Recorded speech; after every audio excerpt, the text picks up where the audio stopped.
When I lived in Philadelphia, I was a very young boy, young man. I was about 10 years old. 10, something, somewhere around there. I can't remember the exact date. But I remember one night I went to bed, and as I'm sleeping there, something woke me up in the middle of the night. And I woke up and looked around and said, what woke me up? And I heard a voice call, and the voice called and said, Stephen. And I thought, okay, who is calling me? It's in the middle of the night, who is calling me? Well, I immediately thought it was my parents. So I got up and I walked out to my bedroom, walked up to my parents' room, and the door was closed to their bedroom. I said, why would they call me but not open the door? And really that voice, it didn't sound like it came from the bedroom. So I'm there, standing there, and I heard the voice, Stephen. And I looked and, the voice is coming from downstairs. So I went downstairs, and we lived on the second floor, went down to the first floor, and I'm walking around the kitchen, dining room area. It's in the middle of the night, and I'm looking through the house, and I'm wondering, who is calling me? What is this? Who's calling me? And I heard the voice again, Stephen. And I thought, that voice is coming from my bedroom. So I went back up to my bed, and I laid down, and I was reminded of the story of Samuel in the Bible, where God called Samuel in the middle of the night. And so I decided, okay, Lord, is this you calling me? And I felt in my heart that God started calling me right then and there. He said, Stephen, I want you to go and to tell other people about me.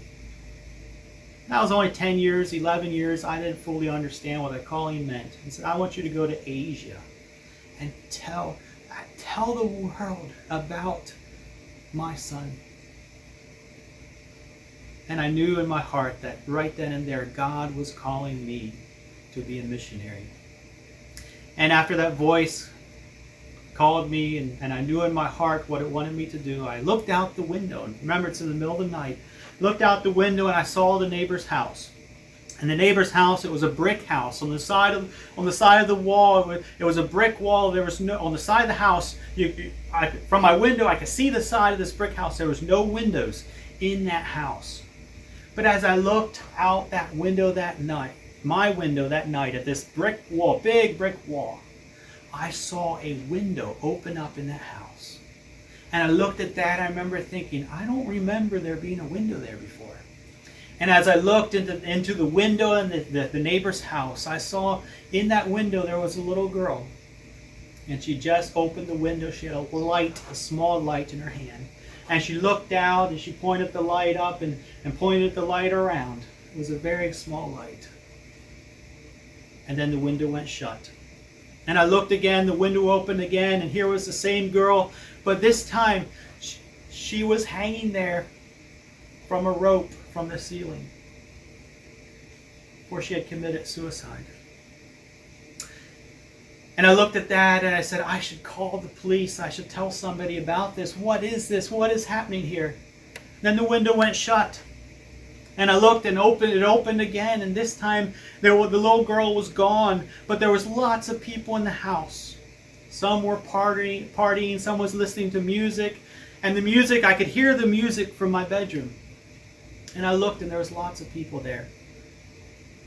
Well, soon the window went closed. And then it opened again.